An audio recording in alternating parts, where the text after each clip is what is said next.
Welcome to Make Naples Healthy Again. In today's video, we'll dive into the science of keeping your mind sharp and your body thriving.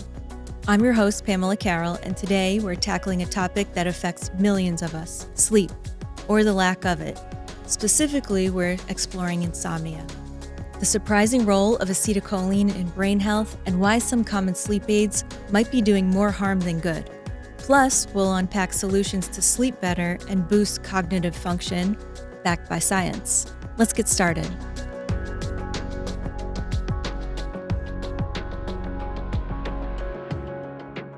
Picture this, it's 3 a.m., you're staring at the ceiling and your brain just won't shut off. Sound familiar? I've been there myself for many years. Insomnia is a massive issue. In the US alone, over 6 million adults take prescription sleep aids, according to the CDC.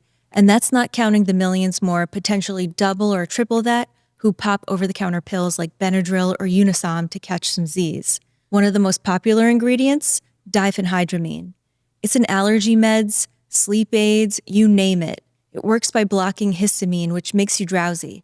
But here's the catch. It also messes with something called acetylcholine. And that's where things get interesting. So what's acetylcholine? Think of it as your brain's nerve cell manager. It's a neurotransmitter that helps neurons talk to each other, keeping your memory sharp and your thoughts organized. A 2021 study, the Journal of Neuroscience, showed that acetylcholine is critical for learning and memory consolidation. Basically, filing away what you've learned so you can pull it up later. It's also a big player in preventing Alzheimer's and dementia. Research from Nature Reviews Neurology suggests that when acetylcholine levels drop, brain plaques, those sticky protein clumps tied to Alzheimer's, start to build up. But here's the kicker. Drugs like Benadryl and doxylamine succinate, another common sleep aid, block acetylcholine. Use them once in a blue moon? Probably fine. But a 2015 study in JAMA Internal Medicine found that regular use of these drugs, think every night or even a few times a week, raises your risk of dementia later in life. Why? Because shutting down acetylcholine messes with how your brain files memories. It's like throwing your filing cabinet into chaos. So if you're reaching for that Benadryl bottle every night like I was, it might be time to rethink your strategy. Let's dig deeper into sleep aids. Diphenhydramine and doxylamine are anticholinergics, fancy word for they block acetylcholine. A 2019 study in the American Journal of Geriatric Psychiatry found that older adults using these drugs long-term had more cognitive decline than those who didn't. And it's not just over-the-counter. Prescription sleep aids can have similar risks, so be careful what you're using. Check the label, talk to your doctor, and don't assume over-the-counter means harmless. Now here's a wild one, anesthesia. If you've ever had surgery, you might have been under general anesthesia. A 2022 review in anesthesiology suggests that some anesthetics can disrupt acetylcholine signaling, potentially contributing to long-term cognitive issues, especially in older adults. It's not a guaranteed ticket to Alzheimer's, but it's another reason to protect this brain chemical whenever you can.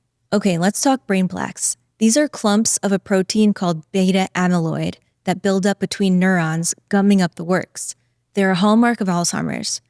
How do they form? Stress, poor sleep, inflammation can all crank up amyloid production. And when acetylcholine is low, your brain struggles to clear them out. A 2020 study in Neuron showed that healthy acetylcholine levels help activate cleanup crews in your brain, cells called microglia that sweep away plaques. So how do we fight them? Diet's a big one. Choline, a nutrient found in eggs, beef, liver, and fish, is a building block for acetylcholine. A 2019 study, the American Journal of Clinical Nutrition, found that higher choline intake was linked to better cognitive performance. Aim for 2 to 3 eggs a day, yolk included, or supplements like choline bitartrate if you're plant-based. Exercise also helps. A 2023 paper in Frontiers in Neuroscience showed that regular aerobic exercise boosts acetylcholine and reduces plaque buildup. So lace up those sneakers. Now let's pivot to something unexpected. Nicotine. Yep, the stuff in cigarettes. But hear me out. Nicotine itself isn't the villain. It's the extra toxic chemicals in cigarette smoking that'll get you. Studies like one from Psychopharmacology in 2021 show nicotine boosts acetylcholine activity, improving focus and memory.